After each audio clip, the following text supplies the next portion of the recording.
In this video, I will be going through the various different tools that we have in mudbox. So make sure they're in the sculpting tools, and we will go over a few of the stamps and stencils as well. Um, we'll start off with the sculpting tool. Now, the really cool thing is if you actually hover over each of the tool sets, it does give you a basic description of what these do. So you can kind of figure out, oh, okay, this is what this does. You can see here where it says sculpt tool.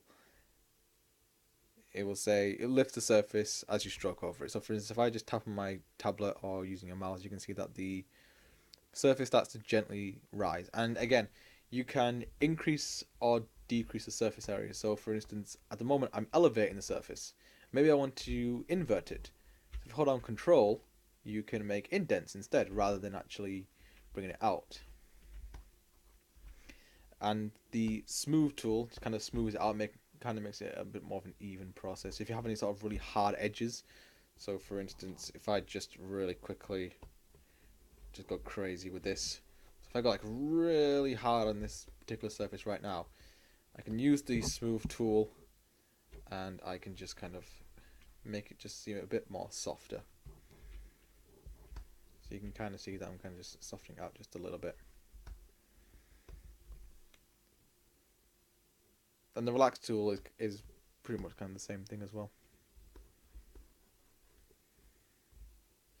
Next we have the grab. So what we'll do is, depending on how big your brush size is, you can grab a big part of the geometry and start to move it in and out. So you can kind of move it however which way you want.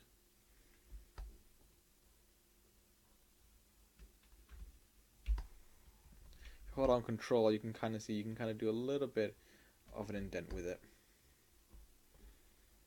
You can kind of see I'm kind of like swirling it as well. So you can hold control to kind of have like a different impact to it as well. So you can kind of see it's kind of making a bit of a swirl to it. Or you can just kind of grab various aspects of this model.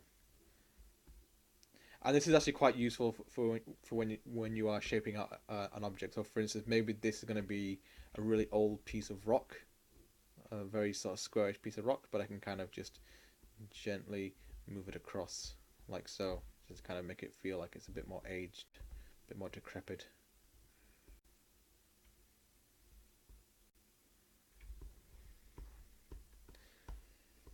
Next we have the pinch.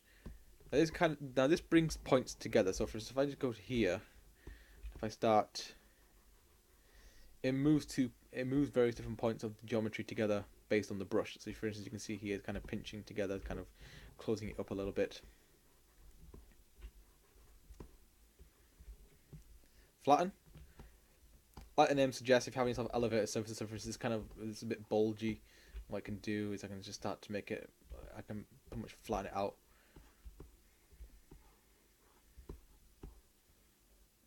Again, so it's not as bulgy anymore, so I can just kind of make it seem like much more of like a flat surface, like a button for instance. So that could be pretty good for like a button right now, because again it is a bit more flat. And again, it does have you can hold control as well, which will have like more like an indent as well. So you can see here, yeah, that would be very good for, like I said, like a button or like an indent in a piece of material. Now the foam tool is very much similar to the sculpt tool, except it's a bit softer. So if I, for instance, just kind of stroke it across here right now, might increase the size, the strength a little bit. You can see here it's much more softer than the actual sculpting tool. So if I go back to the sculpt tool, for instance, if I do the same amount of pressure to it, it's a bit stronger. It's a bit hard to see because I'm kind of messing around with a lot of this already. But for instance, that's the sculpt tool, and this is the foam tool with the same amount of pressure. So you can see it's much softer.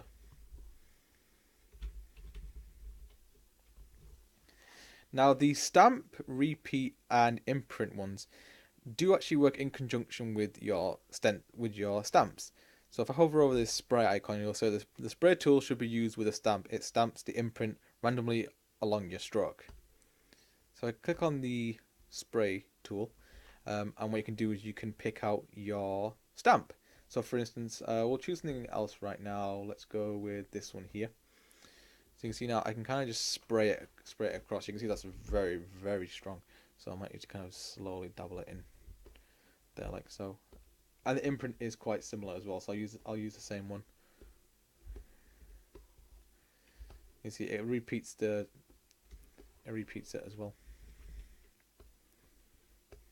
Now the imprint is a little bit different.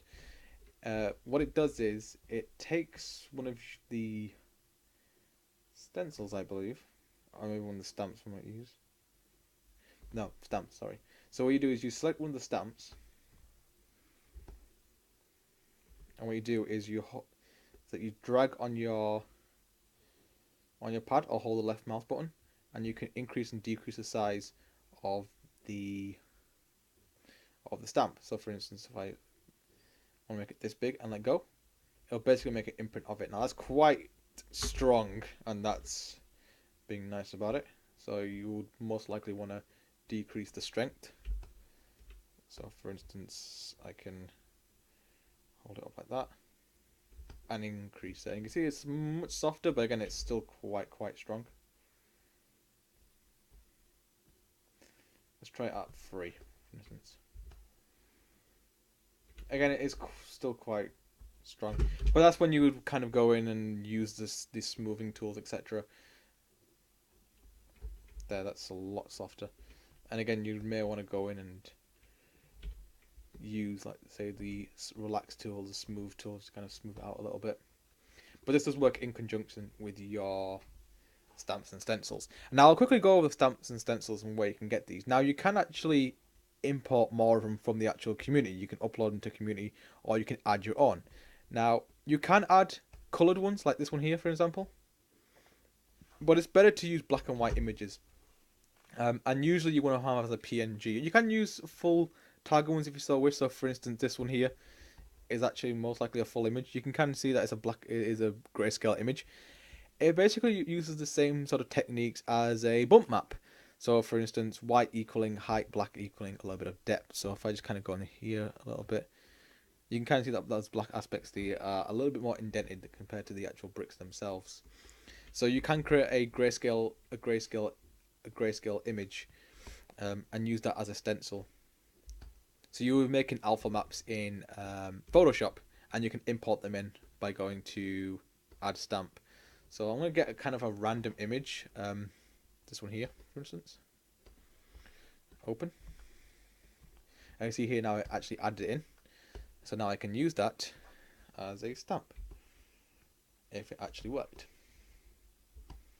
Yeah, well, this is completely black, so it's not going to really show anything. Let me try a different one really quick.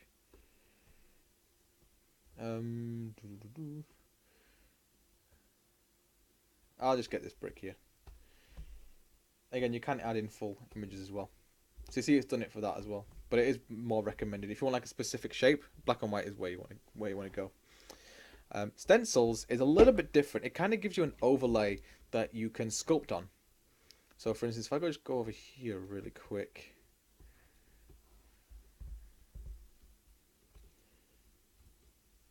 If you want to pan across as well, it's best to use the middle mouse button or whatever is assigned to your pen. So if I go back to the sculpting option right now, so again, you can add in stencils as well, and it's the same sort of thing in black and white images, white equaling height, black equaling depth. We'll go with this one here. So you can see right now that it adds this big massive stencil right in the middle of your image. Now you can see here you can move the stencil pressing the S and the middle and the right mouse. So for instance, if I press the S and the left mouse button, sorry, that's the right mouse button. Press S and the right mouse button, I can increase and decrease the size. If I use the middle mouse button, I can move it. And if I use the left mouse button, I can rotate it. Now what exactly does it do? Well, if I start sculpting now, you'll see that it basically imprints whatever I've created here. So I can sculpt, and it will start to sculpt in that. It'll start to sculpt in the pattern of this stencil.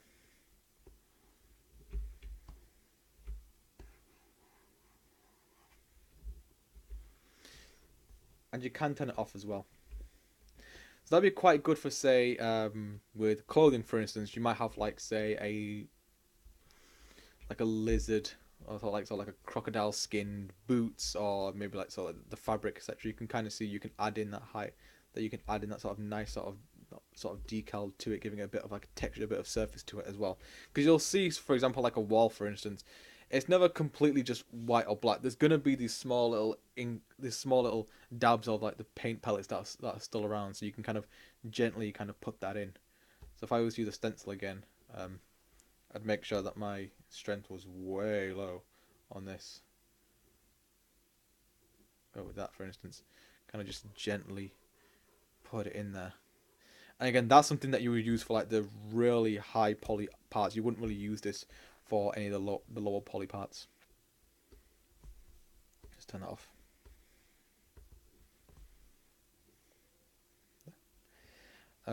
The last one I'll show is the knife tool. Again, it is just mainly just to kind of cut into your object. So you can see here the knife tool cuts very fine strokes into your model.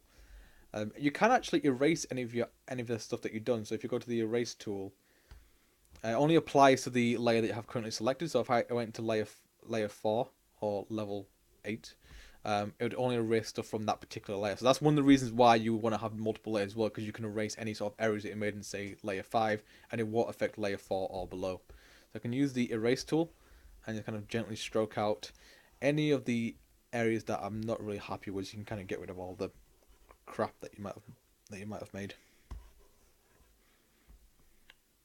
And those are the basic tool sets that you'll be using. And again, like with any sort of art style or art technique or form of art, it's all about practice, practice, practice. I can kind of show you and explain to you what the tools do. It's up to you to put it into practice and experiment and play with it. And use the stamps and stencils as well. Like, add in your own. You don't have to rely solely on what other people have made. You can add in your own there as well.